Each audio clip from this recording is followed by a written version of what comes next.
Wassalamualaikum.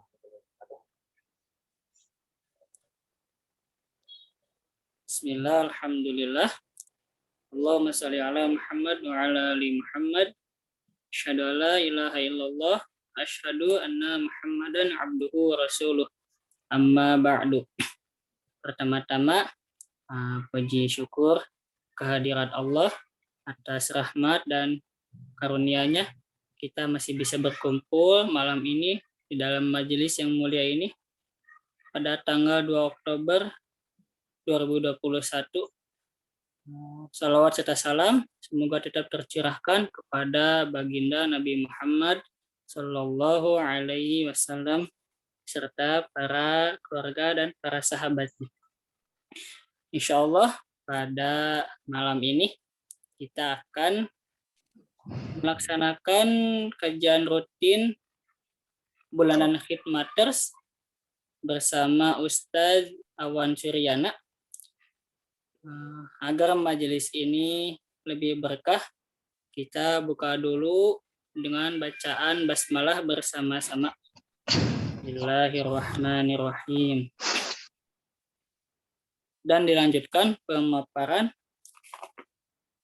materi yang akan disampaikan oleh Ustadz Awan Suryana dengan tema "Cukupkah hanya pernah hafal saja?". Tidak lupa ada beberapa adab penuntut ilmu yang perlu kita amalkan. Di antaranya, pertama, niat lillahi ta'ala.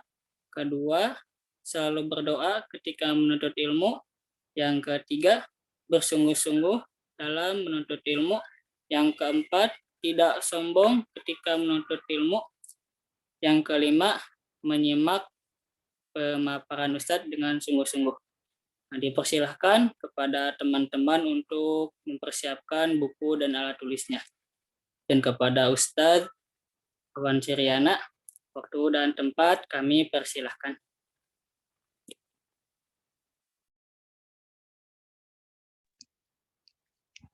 Baik, alhamdulillah.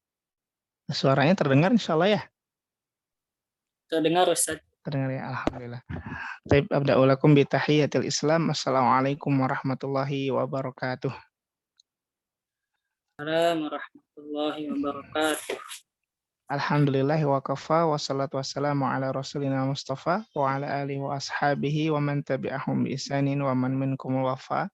Asyhadu an la ilaha illallah ismuhul a'la wa asyhadu anna Muhammadan abduhu wa rasuluhu alladzi yursyiduna ilal huda amma ba'd. Al-asya allati tasurru nadri an arakum jami'an mutahamisin wa mujtahidina fi talabil ilmi.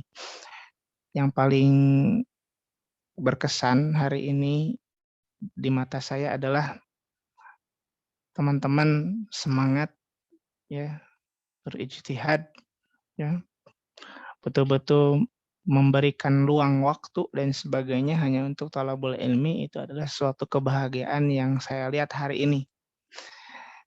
Kenapa demikian? Karena sekarang ini untuk berkenaan tentang kajian-kajian keilmuan sudah kurang diminati sebenarnya, sudah kurang diminati, minatnya sudah mulai berkurang begitu ya. Kenapa demikian juga? Karena memang kita sedang kembali lagi kepada aspek yang terjadi kepada umat Arab ketika itu, yaitu ketika masuk ke zaman yang disebut zaman jahiliyah. Kenapa bisa disebut zaman jahiliyah? Karena memang di sana juga sering kita sebut tentang sebutan nama zaman fatrah kan gitu ya. Fatrah di sana adalah maksudnya adalah kekosongan Nabi. Ya, tidak ada tuntunan, tidak ada arahan dari Nabi gitu ya. Akhirnya orang sudah mulai error dan sebagainya sehingga diutuslah Nabi terakhir Rasulullah SAW. Nah, lantas bagaimana kondisi kita hari ini? Kondisi kita juga Masya Allah sudah sangat jauh dengan Rasulullah SAW 15 abad yang lalu gitu ya. Ini tidak terasa gitu ya. Artinya apa? Umat Rasulullah hari ini sudah semakin jauh dari Rasulnya, sudah semakin jauh dari Nabinya. Itu pasti akan berdampak kepada kembalinya sejarah itu akan berulang. Ya, sebagaimana disebutkan oleh Ustadz Budi Ashari bahwa sejarah itu selalu berulang. Sejarah itu selalu berulang. ya. Ketika misalnya munculnya seorang pelopor di setiap 1000 tahun, maka memang begitulah gitu ya kondisinya, sejarah selalu berulang. Maka ketika kita berbicara tentang, jahiliyah tadi yang disampaikan, maka kita harus mengetahui dan menyadari bahwa kita ini sedang kembali lagi kepada fase atau zaman jahiliyah lagi, ya. Sengaja saya bahas sedikit berkenaan tentang jahiliyah dulu, kenapa agar lebih semangat, karena saya yakin hari ini yang hadir adalah para ustadz, ustazah, ya, para morobi, morobiah yang punya anak didik, yang punya, murid, yang pastinya antum adalah pionir-pionir dakwah Islam yang memang akan muncul di dalam, apa namanya, binaan-binaan antum itu orang-orang yang barangkali akan memperjuangkan Islam kembali ya, meneruskan perjuangan antum di hari kemudian. Itu yang barangkali harus jadi catatan. Nah, sebelum masuk tadi ke pembahasan yang inti ya, sedikit karena sudah terlanjur terulas tadi berkenaan tentang jahiliyah agar lebih kita semangat lagi nih untuk belajar, untuk dakwahnya, untuk wah lebih gregetnya juga untuk hal-hal yang lain, maka kalau misalnya berkata tentang jahiliyah, teman-teman rahmati Allah, dan kalau misalnya teman-teman lihat dalam Al-Quran itu kalimat jahiliyah hanya diulang 4 kali saja. Dicek nih, hanya 4 kali. Al-Quran segitu tebelnya kalimat jahiliyah hanya disebut 4 kali saja. Tapi 4 kali ini mewakili 4 aspek, apa, jahiliyah di masa yang lalu dan sekarang mulai kembali lagi, gitu. Apa saja? Yang pertama ada di surah Ali Imran ayat 154. Di sana Allah menyampaikan, "Yadhunnuna billahi ghairal haqqi dhannal jahiliyah." Dhannal jahiliyah. Jahiliyah yang pertama adalah akan kembalinya atau ya ini zaman dahulu ya, kebodohan dalam masalah akidah kan gitu ya. Bagaimana cara beribadah dan sebagainya itu akan kembali lagi. Hari ini pun begitu ya. Akan kembali lagi kita akan konferensi dengan, zaman ini gitu ya. Apa yang disampaikan oleh Allah dalam Al-Qur'an ini. Ali Imran 154. Jadi maraknya lagi perdukunan. Zaman dulu banyak perdukunan, zaman sekarang apa kabar? Lebih banyak kalau menurut saya. Ya bahkan dukun-dukun zaman sekarang sudah pakai sorban, sudah pakai imamah, Masya Allah ya, dan sudah punya channel YouTube dan pengikutnya jutaan teman-teman, gitu ya. Mereka menjadi tempat bertanya, mereka menjadi tempat keluh kesahnya para manusia, ya. Yang mana itu adalah bentuk kesyirikan kepada Allah SWT dan kita sama-sama ketahui ya, kezaliman yang paling besar adalah syirik, ya. Kemudian juga percaya hari sial gitu kan, percaya hari-hari sial. Bahkan sampai hari ini saya masih dengar ya, bahwa ada masyarakat tertentu yang memang tidak mau melaksanakan aktivitas besar, hajat besar di bulan Safar.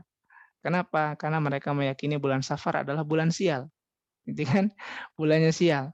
Itu masih sampai hari ini masih masih terdengar ya, padahal itu adalah sesuatu yang sudah dihapuskan oleh Islam dan ya gitulah, apalagi, oh hari Senin nih, setiap minggu Senin adalah hari yang tidak baik, ya. Kenapa? Karena mulai bekerja gitu, ya. Padahal hari Senin adalah kelahirannya para nabi. Senin adalah hari-hari yang baik gitu kan. Jadi macam-macam gitu ya. Itu kembali lagi, ya, kembali lagi. Nanti kita akan simpulkan kenapa saya bahas bahas ini dulu, kemudian nanti kita akan sangkut pautkan dengan apa, pernah hafal tapi lupa gitu atau dilupakan. Itu seperti apa gitu ya. Nah, kemudian itu yang pertama, yang kedua adalah surah Al-Maidah ayat ke-50 ya. Nanti coba dicek ulang sama teman-teman.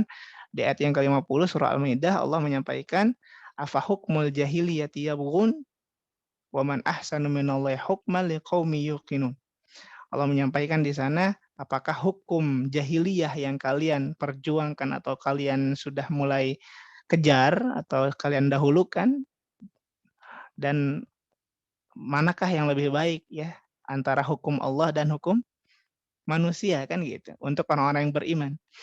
Kalau berbicara tentang hukum dulu, ketika misalnya zaman dulu nih, kita ngobrolin zaman dulu. Zaman dulu ya. Ada sebuah kasus laki-laki dan perempuan dia ini menikah sampai beberapa tahun belum punya anak. Kemudian setelah itu, akhirnya dia ajak temannya atau saudaranya yang laki-laki atau sahabatnya untuk meniduri istrinya. Setelah istrinya itu hamil, maka diaku sebagai anaknya. Nah, itu sudah lumrah zaman dulu dan itu boleh. Ya, namanya ibtighaul ibn, ya. Jadi, di mana seseorang ini menginginkan anak karena tidak bisa, akhirnya temannya disuruh meniduri istrinya, ketika istrinya sudah hamil, diaku anaknya, gitu ya. Kemudian kasus tentang, pelacuran, itu wah masya Allah. Makanya kalau misalnya boleh kita bercanda sedikit, dulu ketika, di zaman sekarang ketika misalnya kita atau para akhwat terutama nih, para akhwat ketika berbicara tentang hukum poligami, wah sensitif sekali gitu. Waduh poligami cenah ini saya hindari kajian-kajian yang beginilah katanya kan gitu. Ya kenapa? Karena saking mengerikannya gitu untuk mereka, hukum poligami. Padahal ketika dulu ayat itu turun ya, "Sanna wa sulasa wa ruba", kan gitu ya. Dulu para sahabat bingung, para sahabat chaos, ya. Bingung dia, kenapa? Karena di antara sahabat ada yang memiliki istri 80 istri, 100 istri, 15 istri. Bayangkan, sama Allah dibatasi harus 4. Dijajarkan teman-teman, dipilih yang mana harus milih yang 4 nih katanya kan gitu, ya. Tuh, kenapa saya berikan gambaran demikian, berarti zaman dahulu perempuan itu sangat hina luar biasa, sangat murah, tidak ada harganya. Oleh karena itu nanti ada juga di jahiliyah yang selanjutnya, kenapa bisa demikian atau kenapa bisa ada yang jahiliyah yang selanjutnya nanti ya di surah Al-Ahzab tentang tentang pakaian karena ya berkaitan dengan ini. Nah, balik lagi ya. Kemudian hukum misalnya di Indonesia nih, di Indonesia hukum udah nggak jelas teman-teman. Ada yang maling sendal harga 10.000 dihadapkan ke hakim, dihukum 3 tahun penjara. Ya. Kemudian ada seorang, mohon maaf DPRD misalnya atau anggota DPR korupsi 400 triliun. Dihadapkan kepada hakim divonis 2,5 tahun penjara. Masya Allah ya. Kezaliman yang dirasa oleh manusia itu adalah adil. Tapi di sisi Allah pasti ini tidak adil, bahkan dirasakan oleh masyarakat pun tidak adil, kan begitu. Kebayang 400 triliun beli sendal 10.000 dapat berapa teman-teman? Ya, tapi kok berbeda perlakuannya gitu ya. Harusnya kan 400 kali lipat gitulah ini ya, 400 tahun gitu misalnya. Jadi kan karasa gitu kan sampai meninggal berarti kan di situ ya. Jadi teman-teman kata Allah, itu afa hukmul jahiliyati yabghun. Sekarang hukum-hukum kalau yang tidak disandarkan kepada Al-Qur'an dan As-Sunnah karena hanya Al-Qur'an dan Sunnah pegangan kita, maka sudah kacau. Negara akan kacau, ulama-ulama akan kacau karena pegangannya bukan lagi Al-Qur'an As-Sunnah. Ya, para ulama kita tidak semua ya, sebagian misalnya sering disentil oleh ulama-ulama kita yang lurus ya, tentang imanuhum fi amplopihim misalnya gitu ya. Ya, iman-iman mereka tergantung amplopnya, ya. Tergantung amplopnya, amplopnya gede, wah semangat gitu. Dakwahnya semangat. Amplopnya kecil, aduh sini kurang semangat. Nah, jadi sudah mulai kacau, gitu ya. Hukum jahiliyah sudah mulai kembali lagi di akhir zaman ini ya. Kemudian biar tidak terlalu lama ya ngebahas jahiliyah ya nanti poinnya nggak dapat lagi. Ya. Kemudian yang ketiga itu ada Al-Ahzab ayat ke-33. Di sana Allah menyampaikan waqarna fi buyutikunna wala tabarrajna tabarrujal jahiliyatil ula kan ya. Ini berkenaan tentang poin berpakaian tuh ya. Wahai istri-istri Nabi, diamlah kalian di rumah-rumah kalian dan janganlah kalian ini bermolek, berdandan sebagaimana dandannya orang-orang jahiliyah ula. Yang pertama. Nah, ada kolerasi antara yang tadi yang pertama Al-Maidah dengan ini. Apa kolerasinya? Kenapa dulu sahabat punya istri sampai 80 orang gitu. Saking murahnya perempuan ketika itu. Dan yang dilakukan oleh para wanita di zaman dahulu gimana caranya agar si laki-laki itu memiliki daya tarik kepada kita, misalnya sebagai perempuan, maka dimunculkanlah auratnya, diperlihatkan, ya kan? Tidak ditutup, dibuka. Kenapa? Agar menarik, dilihat oleh laki-laki, sehingga dibeli oleh mereka, dijadikan istri oleh mereka. Itu yang dilakukan oleh para wanita zaman dahulu. Kalau zaman sekarang apa kabar? Sama. Bahkan mereka Masya Allah gitu ya, meminta untuk dilegalkan kepada pemerintah bahwa ini adalah bentuk dari ekspresi diri. Ya, kami ingin mengekspresikan diri ya, mengekspresikan diri ya, rok disobekkeun setengah sampai paha gitu ya, kagok nggak pakai baju dan sebagainya ya. Itu adalah bentuk dari ekspresi menurut mereka. Gitu kan? Gitu. Jadi mengerikan teman-teman ya Allah. Dan kalau misalnya Allah meletakkan sesuatu dalam Al-Qur'an pasti porsinya sangat berat. Contoh Allah meletakkan porsi tentang penampilan di Al-Qur'an ini di surah Al-Ahzab ayat 33 ini pasti dampaknya akan luar biasa. Yang namanya penampilan pasti dampaknya luar biasa. Nah, ya. Anggap satu contohnya begini. Teman-teman ketika misalnya membaca Al-Qur'an, membaca hadis-hadis Rasulullah menggunakan aplikasi dan aplikasinya on kepada internet, terkadang tiba-tiba muncul TikTok yang joget-joget, ya kan? Tiba-tiba muncul wanita-wanita yang tidak menggunakan pakaian yang tidak baik, pakaian yang baik, pada error lah gitu. Andaikan keimanan kita ini rontok di situ, aduh luar biasa. Ya berat, makanya hidup kita berat. Makanya cepat nikah. Ya, yang belum nikah ya, yang sudah nikah ya, nikah lagi. Baik, teman-teman rahmat Allah. Jadi kembali lagi tuh, kalau dari 3 poin ini sudah balik lagi ke zaman dahulu, sebelum ada nabi kan kayak gini tuh. Sekarang juga masih ada tuntunannya Al-Qur'an As-Sunnah masih kayak gini gitu. Ya Masya Allah kan ya. Kemudian surah Al-Fat yang terakhir yaitu tentang idz ja'alal ladzina kafaru fi qulubihim al-hamiyata hamiyatal jahiliyah. Ini yang terakhir nih, 4 tentang jahiliyah ya. Jadi hamiyah itu adalah kesombongan yang mengantarkan kepada fanatisme golongan sebenarnya. Ya, sombong. Dulu ketika ada perlombaan kuda, ya, para sahabat atau misalnya zaman orang-orang Arab dulu, ketika ada 2 golongan balapan kuda, yang satu menang, satu kalah, yang kalah diolok-olok, yang menang mengejek yang kalah dengan syair-syair Arabnya, ya, maka terjadilah pertumpahan darah. Sangat mudah sekali. Ya. Itu yang terjadi zaman dahulu. Nah, sekarang apa kabar? Sama, teman-teman. Persija main. Wah, gitu ya. Yang main Persija yang di bawah pada berantem. Ya kan? Ada bobotoh, ada apa Persija tuh ya pengikutnya. Ya itulah pokoknya gitu ya. Jadi macam-macam, teman-teman, ya. Terus punten misalnya di Kalimantan kemarin, ada yang satu kunut, satu enggak, berantem bacok-bacokan. Ya kan? Gara-gara yang satu kunut, yang satu enggak, ya.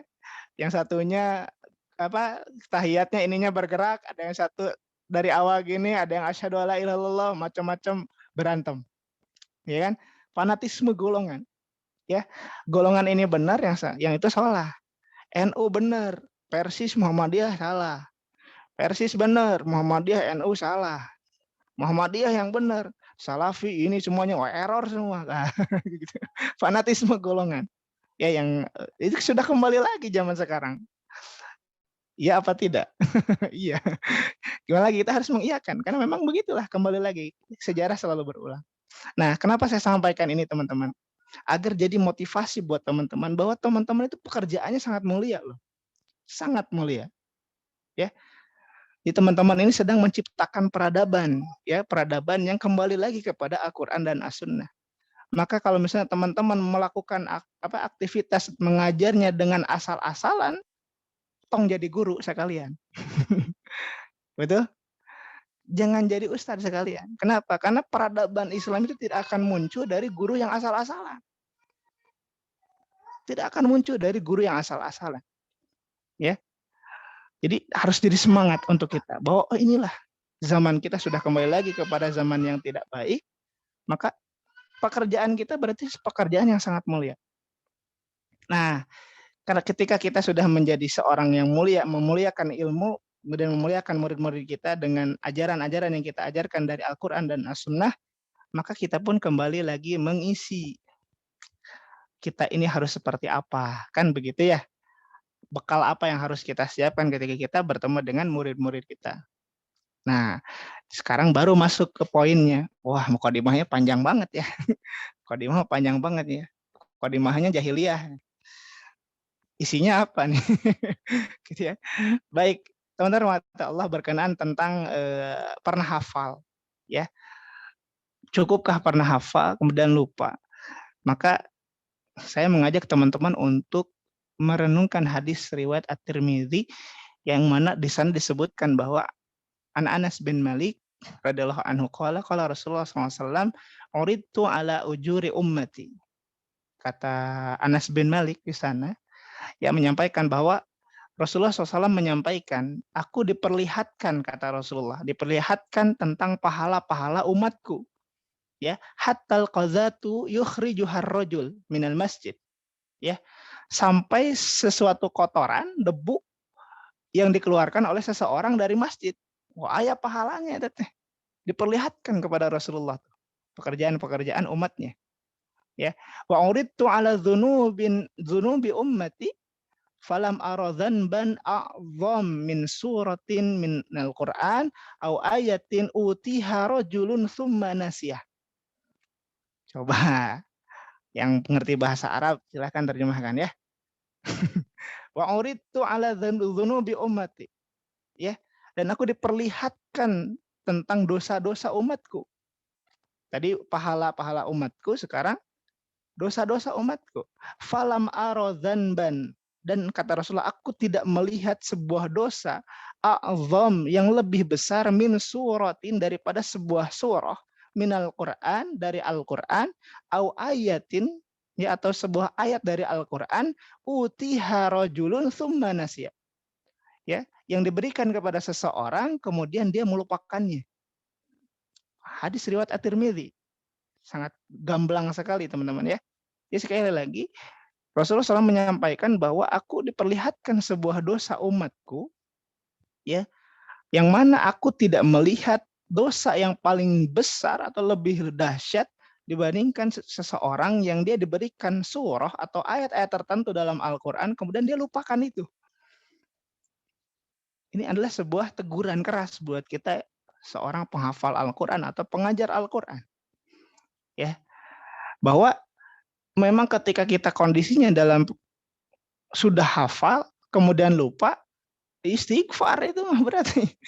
Banyak istighfar, ya. Harus banyak-banyak taubat. Kenapa? Karena kita harus betul-betul menjaga hafalan kita. Ya, karena kita akan diancam oleh Allah Subhanahu wa taala. Bukankah teman-teman mungkin pernah mendengar hadis riwayat Bukhari yang disampaikan, ini ceritanya sangat mengerikan juga ya. Saya kalau bahas tentang ini ngeri sedap juga sebenarnya gitu ya. Jadi ketika itu Rasulullah SAW dibawa oleh malaikat Jibril.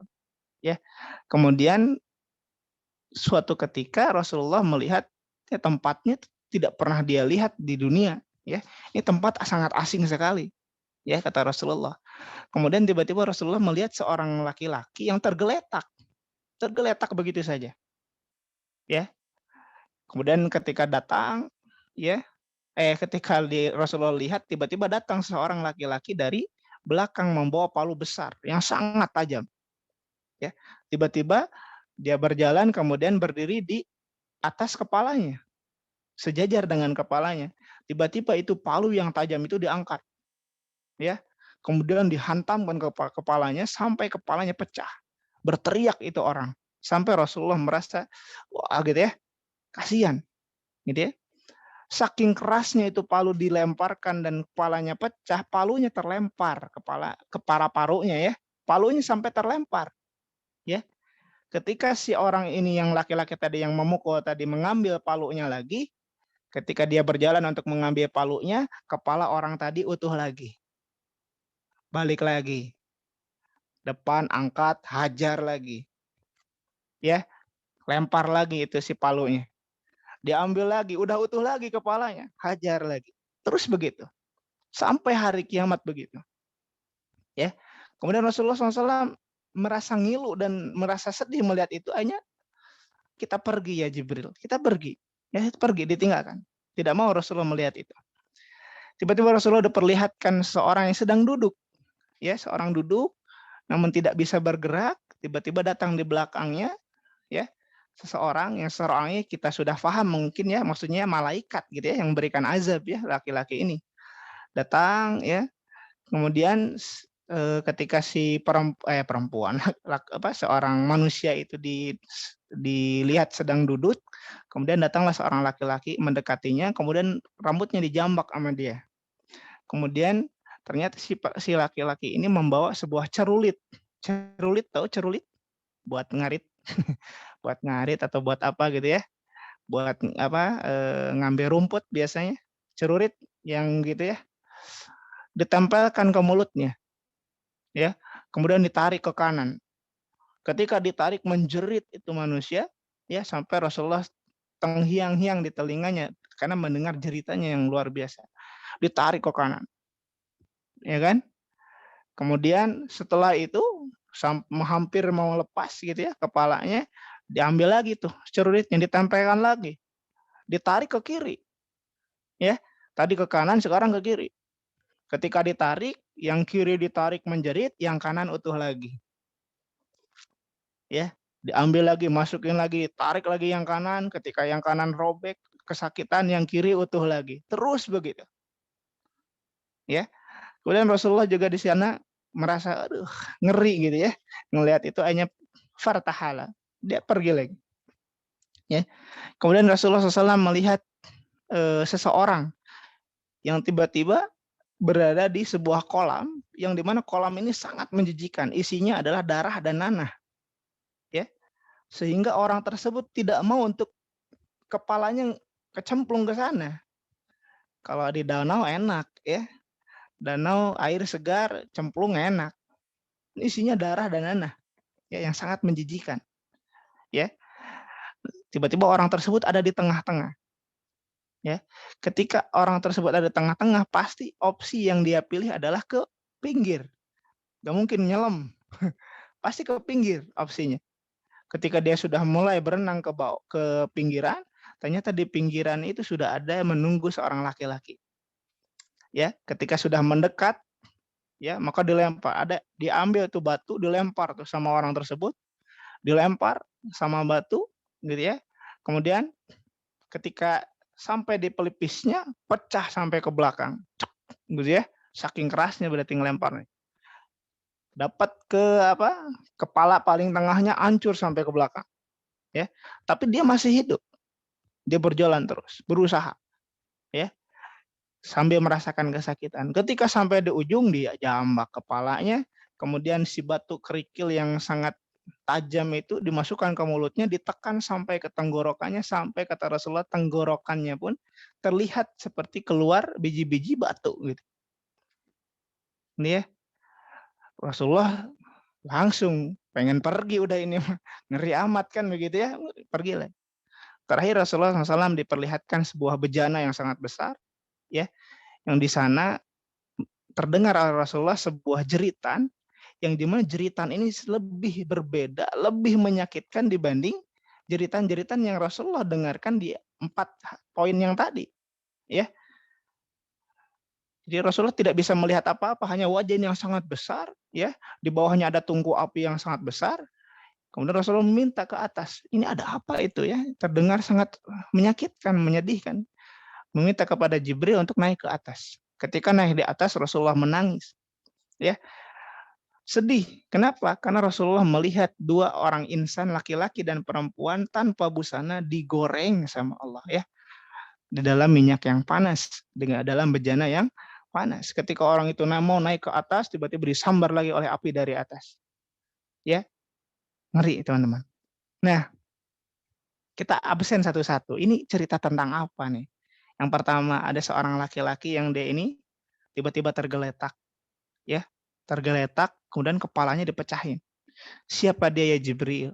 Ya, kemudian Jibril menyampaikan, dia adalah orang yang berilmu ya Rasulullah, ya, yang mana ilmunya itu dia tidak amalkan, ya, sama dengan hafalan Al-Quran. Hafalan Al-Quran itu ilmu teman-teman, jangan sampai dilupakan, amalkan kalau bisa, ya. Maka kita ambil poin dari yang disampaikan berkenaan tentang hafalan Al-Qur'an kita, poin ini, ya. Karena kan, asyadun nasi 'adzaban huwa 'alimun la yantafi'u bi'ilmih, ya. Yang paling kelas azabnya nanti di hadapan Allah adalah orang yang berilmu, tapi ilmunya tidak bermanfaat untuk dia, kan begitu. Tidak diamalkan, tidak dijaga, kan begitu. Nah, teman-teman rahmati Allah, kemudian yang kedua adalah yang perempuan tadi, yang seorang yang ditarik si mulutnya gitu ya. Itu adalah orang-orang yang kata Jibril alaihissalam kepada Rasulullah, adalah orang-orang yang ketika tetangganya, orang-orang yang dekat dengannya atau orang-orang yang kenal dengannya tersakiti oleh lisannya. Dan dia ini sedang senang berdusta, berbohong. Maka itulah balasan untuk dia. Kemudian ketika kita berbicara tentang, yang masuk kolam ya kalau nggak salah ya, masuk kolam itu, ya di bawahnya ada darah dan nanah, maka ini adalah pelaku riba, ya yang memakan harta riba. Itulah balasan untuk mereka. Kemudian yang terakhir yang digoreng itu ya, itu adalah yang sudah pasti jelas laki-laki dan perempuan digoreng bersama tanpa ada busana, ya udah itu pasti orang pezina, ya, pezina. Nah itu adalah balasan-balasan bagi, orang-orang yang demikian, ya, dan ini adalah gambaran tentang azab kubur, teman-teman, ya. Karena mereka akan merasakan itu sampai pada hari kiamat.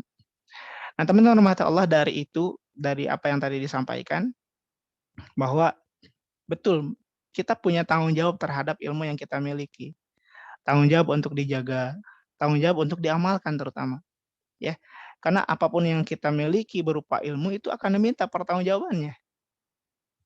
Masih hafal hadis Rasulullah SAW yang berkenaan tentang apa, la yazalu qadama ibni Adam hatta yus'alu an khamsi hisal. Tidak akan pernah bergerak sedikit pun kaki anak cucu Adam sebelum dia ditanya tentang 5 perkara. An umrihi fima afnah, tentang umurnya dihabiskan untuk apa. An syababihi fima ablah, tentang masa mudanya dihabiskan untuk apa. Ya. An ilmihi hal alima ma'alima, hal alima hal amila ma'alima gitu ya.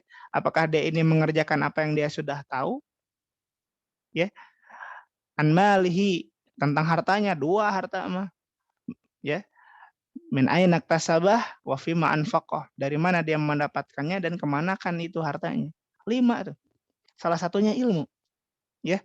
Apakah dia sudah mengerjakan, apakah dia sudah menjaga, apakah dia sudah merawat ilmunya, ya. Karena kan yang namanya, mohon maaf ya, makanya kita betul harus mengkaji berkenaan tentang hafalan Al-Qur'an itu, bagusnya memang dengan maknanya, terjemahnya minimal. Baca, maksudnya apa, ya. Maka kita kalau misalnya membahas tentang hafalan Al-Qur'an, maka hafalan Al-Qur'an yang paling bagus menurut saya adalah hafalan Umar bin Khattab. Umar bin Khattab, Masya Allah hafalannya. Dia ini menghafal Al-Qur'an 10 tahun, teman-teman. Enggak kayak kita 2 tahun selesai, 3 tahun selesai, gitu ya. 6 bulan selesai, program 2 bulan selesai hafalan tuh, 30 juz, ya. Tapi lihat perbedaan antara kita yang demikian dengan Umar bin Khattab. Umar bin Khattab menghafal Al-Qur'an 10 tahun. Tapi lihat dampaknya. Dampaknya walaupun dia lama 10 tahun, dampaknya setan ketika bertemu dengan Umar dalam satu gang, lewat gang yang lain aja dah. Daripada ketemu Umar, ya kan? Malas ketemu Umar gitu ya. Di gang yang sama, cari gang yang lain lah. Nah Umar nih, kan gitu. Setan aja pergi gitu di gang yang sama. Itu adalah dampak dari hafalan Al-Qur'annya yang luar biasa dan komitmen dia mengamalkan Al-Qur'annya. Karena kita tahu Umar bin Khattab itu hanya menghafal 10 ayat. Setelah 10 ayat itu dia hafal, dia tanyakan bagaimana cara mengamalkannya. Cara mengamalkannya begini ya Umar, maka dia amalkan dulu 10 ayat itu. Setelah 10 ayat itu minimal 1 kali dia amalkan, dia hafal lagi 10 ayat yang lain. Dia kerjakan lagi gitu. Dia coba lagi. Begitulah Umar bin Khattab. Ya. Dampak dari hafalannya, setan pun pergi dari gang yang sama dengan Umar. Kalau kita beda. Kita sudah hafal Al-Qur'an 30 juz, tapi setan bersemayam dalam hati kita. Betul apa betul? Ya. Kita mah gitu, teman-teman. Bukan kita tuh ya, yang lain maksudnya. Jangan kita nanti diaminkan malaikat ya. Ya, maksudnya kita manusia zaman sekarang begitu, ya. Jadi hafal Al-Qur'annya cepat, tapi setan justru bersemayam bahkan mengendalikan dirinya untuk kepada hal-hal yang tidak baik. Itulah kondisi hari ini. Ya, baik. Kemudian Rasulullah SAW menyampaikan dalam hadis riwayat Bukhari, teman-teman, berkenaan tentang memang sulit menghafal Quran dan menjaganya itu memang sulit, butuh komitmen. Ya, makanya kan tadi pertanyaannya apakah cukup hanya dengan hafal saja atau bagaimana kan begitu. Ya, kan kita punya tanggung jawab di sana. Maka Rasulullah SAW dalam hadis riwayat Bukhari menyampaikan, bi'sa li ahadihim ayyakula. Ya, sungguh buruk untuk seseorang siapapun itu yang mengatakan nasitu ayat kait hakait, ya, atau ayat kada wa kada. Saya lupa nih ayat tentang ini dan ini, ya. Bal huwa nasi, ya. Bahkan kata Rasulullah justru dia melupakannya, bukan lupa, dilupakan intinya gitu. Karena dalam menghafal Al-Qur'an kan tidak ada rumus lupa sebenarnya. Kalau kata guru saya sih gitu ya, kalau kata saya mah adalah gitu. Karena levelnya masih di bawah lah, ya. Tapi untuk guru saya, ya, kalau misalnya saya bilang, "Limadza ya akhi?" Ya, "Limadza nasita syai'an minal Qur'an?" Kenapa kamu poho-pohoan gitulah gitu ya. Nah, banyak yang lupa. Nah, Ustaz, nasitu ya Ustaz, la adri, ya. Ya saya lupa Ustaz, saya nggak tahu, ya gitu. Nah, dia selalu bilang, kan sesungguhnya ngafalin Quran tuh nggak ada yang namanya lupa. Yang namanya Quran nggak ada lupa, yang ada adalah hafal atau tidak, cukup, cuman 2, ya, hafal dan tidak. Jadi nggak ada tengah-tengah lupa Ustaz, nggak ada, hafal apa tidak, gitu. Jadi itu yang diajarkan oleh guru saya kepada saya tentang hafalan, hafal atau tidak gitu, ya. Itu menjadi menjadi semangat untuk saya juga untuk memurojaah hafalan Al-Qur'annya, ya. Kemudian wastadzkiru Al-Qur'an falahu asyaddu tafasiyan min suduri rijal min ni'ami min aqlihi aw min madza min jamali an min aqlihi, atau beda-beda ya di riwayat Bukhari tentang ghanam, ada juga yang disebutnya keledai, ya, ada yang juga disebutnya unta, macam-macam ya hadisnya. Di sana disampaikan ya, maka ketahuilah, sadarilah wahai kaum muslimin bahwa falahu wa asyaddu tafasiyan, ya, bahwa Al-Qur'an itu betul-betul sangat berat, sangat susah dan sangat mudah hilang gitu. Sangat mudah hilang, betul-betul sangat mudah hilang di hati seseorang. Sebagaimana hilangnya seekor keledai yang memang selalu lihai, atau seekor unta yang selalu ketika diikat di suatu tempat tiba-tiba hilang wae gitu. Itu kan karakteristik unta ya. Unta kalau misalnya teman-teman punya unta, gaya punya unta di Indonesia ya. Teman-teman kalau punya unta, teman-teman katanya gitu ya, saya juga soalnya belum punya unta. Katanya ketika diikat itu di suatu pohon, ya, entah bagaimana selalu bisa lepas gitu. Tidak mungkin bisa bertahan tidak mungkin bisa bertahan 2 hari katanya gitu. Jadi ketika setelah beres 2 hari hilang pasti itu, ya. Tapi nggak tahu gimana, ya. Jadi walaupun diikat segimanapun 2 hari dilepas, ditinggalkan, hilang pasti itu unta, katanya begitu. Nah, Al-Qur'an disandingkan dengan unta yang begitu, teman-teman, bayangkan, ya. Itu unta 2 hari diikat, ya, kalau kita tinggalkan, hilang itu unta. Hafalan kita, baru hafalan satu surah, tidak dimurojaah selama sepekan, Masya Allah.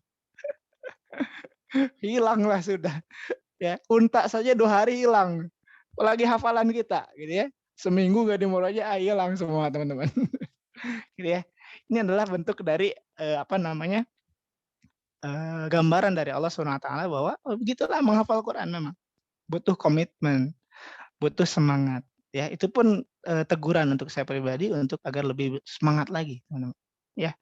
Jadi, gitu teman-teman. Jadi kalau misalnya kita kembali lagi kepada pertanyaan awal, apakah cukup dengan hafal saja atau pernah hafal saja? Maka tidak, ya. Karena sangat banyak tanggung jawaban kita di hadapan Allah, sangat banyak kewajiban kita dalam adab menuntut ilmu ya. kan ada misalnya teman-teman kembali membahas yang eee, bahasan yang kemarin berkenan tentang adab, maka salah satu dari adab ilmu adalah merawat, mengamalkan, gitu ya. Salah satu adabnya kan begitu. Proses mencari ilmunya kayak tadi disampaikan oleh moderator kan begitu. Simak dengan baik gitu kan, catat, al ilmu bil kitabah wa laisa bicekrek kan gitu. Ilmu itu dengan menulis, lain dipoto gitu kan. Foto kayak kita mah kada sudah modern dipoto bisa cenah cekrek, nya pas dipoto teh atas sudah dihapus deui, kan gitu. Nya, kedah nama mun tos dipoto teh dipindahkeun ka catatan, gitu. Aya urang mah dipoto, ya memori atas penuh hapus gitu kan, hilang juga ilmunya kan begitu. Nah, makanya itu sebuah kaidah ya, dicatat al ilmu bil kitabah wa laisa bicekrek ya, dicatat ya. Ilmu itu dengan menulis bukan dicekrek gitu ya, screenshot dan sebagainya. Walaupun nggak apa-apa itu memudahkan teman-teman ya, hanya bercanda saja. Jadi teman-teman begitu intinya teman-teman sudah bisa menyimpulkan bahwa tidak cukup untuk hanya sebatas pernah hafal, ya. Karena tadi Rasulullah SAW mengancam kita, menegur kita, ya. Sungguh sangat buruklah seseorang yang mengatakan, "Saya lupa ayat ini dan ini." Ya, sebagaimana, lupanya atau misalnya, sebagaimana apa, disebutnya tuh, sebagaimana seseorang yang memang dia ini diberikan amanah, tapi dia tidak amanah gitu, ya kan. Lepas gitu. Kenapa? Karena tidak dipola gitu kan. Makanya teman-teman ketika teman-teman sudah punya niatan ikhlas karena Allah untuk menghafal Quran, coba apa namanya, dipola ya, dipola hatinya, dipola caranya. Saya teman-teman kalau misalnya lagi malas untuk murojaah, apalagi aktivitas sangat padat gitu ya, maka saya selalu melihat tulisan saya yang saya selalu tulis di apa namanya, di sela-sela mushaf saya. Saya di sini nulis, ya, saya bikin kertas, ya, kertas di sini saya tulis, "Saya janji, saya janji, saya janji," gitu. Jadi ketika saya, apa namanya, lagi malas, dipelong we hungkul gitu, ya, bahasa Jermannya begitu ya, dipelong gitu ya, dilihat gitu ya, aduh, ya, terkadang suka muncul, ya. Tiba-tiba ayah wudu aja udah wudu, kopi kopi kopi kopi, tinyo kopi, kan gitu. Jadi macam-macam, semangat, jadi agak semangat, ya. Tapi kadang juga kalau udah capek banget, ya mau gimana lagi, tapi jadi hutang akhirnya, jadi hutang besoknya kan gitu. Jadi teman-teman coba mungkin bisa dicoba juga untuk teman-teman yang sudah hafal Al-Qur'an dan sudah, hafalannya sudah, apa namanya, 1 juz, 2 juz, 3 juz, 5 juz, 15 juz, ya. Karena kalau sudah lebih dari 1 juz mah sudah harus dipola teman-teman, nggak bisa enggak gitu. Kalau misalnya teman-teman sudah hafal 5 juz saja, wah itu udah polanya udah harus beda, ya. Kalau misalnya juz 30 mungkin tidak dimurojaah pun karena sering mendengar, bisa saja. Tapi untuk juz 29, 28 kalau tidak dipola, tidak dibaca, tidak diberikan waktu, hilang sudah, ya. Pasti hilang, pasti lupa gitu. Makanya itu juga jadi semangat untuk kita beramal soleh, ya. Kita mengingat bahwa, ustadz-ustadz kita menyampaikan kalau misalnya hafalan kita ingin kuat, maka dalam 1 hari itu, ya kita baca aja itu, ya, sampai dari pertama tahajud sampai tahajud lagi, surah itu kebaca, 24 jam itu kebaca tuh sehari insya Allah kuat katanya gitu. Jadi dibaca, terus dibaca. Jadi dia harus disempurnakan dulu 1 hari, jadi misalnya setelah subuh menghafal Quran, ya. Nah, dalam 1 hari itu diulang-ulang sampai datang lagi waktu tahajud, di situ dibaca, gitu ya. Di situ dibaca lancar pasti kuat hafalannya, katanya begitu. Wallahu a'lam bishawab, ya. Teman-teman itu saja barangkali yang bisa di-share untuk, aktivitas hari ini. Ingat apa saja tadi yang disampaikan dan jadi catatan teman-teman bahwa apapun yang disampaikan hari ini dan apapun yang disampaikan di dalam aktivitas kita kali ini sebenarnya sesungguhnya tidak ada manfaatnya, tidak ada manfaatnya.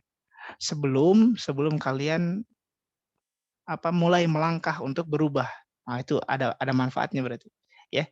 Sekali lagi apapun yang tadi saya sampaikan, kurang lebih mungkin 1 jam apa yang saya sampaikan itu sebenarnya tidak ada gunanya, tidak ada manfaatnya untuk kalian.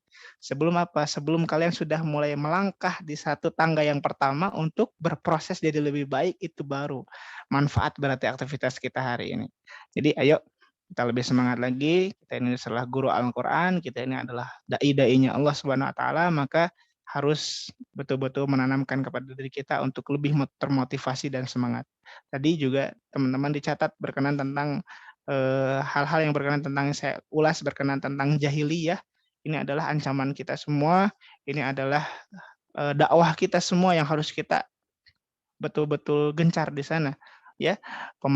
Pemelencengan akidah kita harus sudah mulai kalau misalnya teman-teman punya punya, kekuasaan untuk melakukan kajian-kajian atau menentukan kajian-kajian, maka kajilah 4 hal yang tadi, ya. 4 hal yang tadi berkenaan tentang jahiliyah. Satu tentang akidah, perkuat terus umat Islam tentang akidah, ya. Buat lagi kajian berkenaan tentang hukum Islam, wah terus dikaji. Dia buatkan lagi tentang kajian berkenaan tentang pakaian muslimah, pakaian laki-laki deh. Nah, laki-laki kadang suka aneh-aneh ya nama gitu, gitu ya. Aneh-aneh gitu ya. Makanya kan zaman hari ini bisa jadi lebih parah teman-teman dibandingkan zaman sebelumnya. Lebih parah kenapa? Contoh yang tadi misalnya poin kedua saja. Hukum jahiliyah berkenaan tentang pernikahan antara laki-laki dan perempuan atau hinanya perempuan di zaman itu masih mending menurut saya. Lebih mending, kenapa? Karena laki-laki dan perempuan masih normal sukanya, perempuan ke laki-laki, laki-laki ke perempuan, itu di zaman fatrah begitu. Zaman sekarang laki-laki sama laki-laki, perempuan sama perempuan, udah mulai error. Bahkan mereka memaksa untuk dilegalkan ke pemerintah, ya. Pernikahan sesama jenis, bahkan di beberapa negara sudah dilegalkan, betul tidak? Nah, ini kan udah mulai error. Dulu zaman Nabi Lut saja gara-gara perlakuan seperti ini diazab sama Allah. Bayangkan teman-teman, ya, kesyirikan, ya, kaum Nabi Lut balik lagi tuh, ya, di zaman kita. Kemudian perzinahan dan sebagainya, kemaksiatan, kezaliman dalam masalah hukum, semuanya ada loh. Kasus-kasus umat-umat Nabi yang dulu, kasus umat Nabi Nuh berkenan tentang akidah, ya. Kemudian Ibrahim alaihissalam, ya, berkenan tentang keyakinan dan sebagainya, ya, sama akidah dan hukum, ya, Nabi Daud alaihissalam dan sebagainya, semuanya berkumpul di akhir zaman teman-teman. Di zaman kita masalahnya, ya kan? Mereka saja dari poin-poin khusus aja tertentu aja diazab sama Allah, dibinasakan tuh. Nabi Nuh aja ditenggelamkan umatnya, kan begitu. Sekarang bayangin teman-teman, diapain lagi kita nikah sama Allah kayaknya kira-kira ya? Nggak tahu ditenggelamkan, nggak tahu diapain, wallahu alam.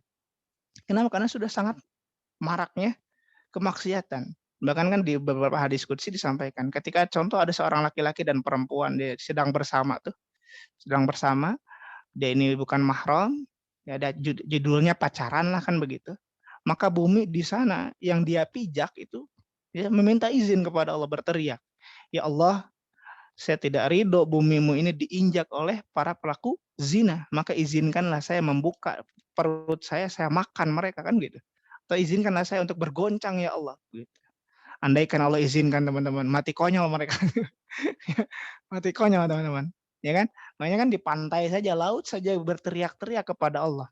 Ya Allah, sangat saya tidak ridho, sangat banyaknya kemaksiatan di pantai. Izinkan ya Allah saya ini tenggelamkan mereka kan gitu. Ya, tinggal dikasih izin aja gitu. Ya, tenggelamin semua kan begitu. Ya teman-teman, itulah poin-poin yang bisa kita ambil berkenaan tentang kehidupan kita di zaman sekarang, kemudian disangkut pautkan dengan berkenaan tentang kajian kita berkenaan tentang bolehkah atau cukupkah hanya sebatas hafal, ya atau tidak. Maka jawabannya teman-teman silahkan simpulkan masing-masing dan teman-teman silahkan buat kesimpulan, kalau bisa dicatat kesimpulannya dan jadikan target untuk ke depan harus jadi lebih baik. Semoga setelah kajian ini teman-teman sudah mulai punya track, sudah mulai punya arahan saya harus seperti apa, ngapain, ya tiap harinya harus seperti apa, yang semoga bisa bermanfaat terutama untuk diri saya pribadi, umumnya untuk kita semua. Itu teman-teman mungkin yang bisa saya sampaikan. Hatur nuhun, syukron ala husni ihtimamikum. Asykurukum. Assalamualaikum warahmatullahi wabarakatuh. Waalaikumsalam warahmatullahi wabarakatuh. Syukran jazilan Ustaz atas pemaparan materinya. Teman-teman, dipersilakan jika ada yang mau bertanya.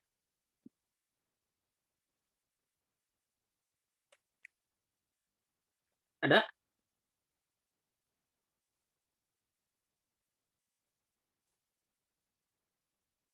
Sepertinya tidak ada ya. Jika tidak ada, kita cukupkan pertemuan kali ini dengan bacaan hamdalah bersama-sama. Alhamdulillahirrabbilalamin. Juga dengan bacaan doa kifaratul majlis. Subhanaka Allahumma wa bihamdika asyhadu an la ilaha illa anta astaghfiruka wa atubu ilaik. Assalamualaikum warahmatullahi wabarakatuh. Syukran jazakumullah khair Ustaz. Wa iyyakum insyaallah wa barakallahu fikum. Jazakumullah khairan Ustaz. Afwan. Wa iyyakum barakallah. Baik, Hajiz, mohon izin ya. Semangat, Kang Rizky, semangat. Tebar manfaat terus-menerus ya. Insyaallah. Assalamualaikum. Waalaikumsalam.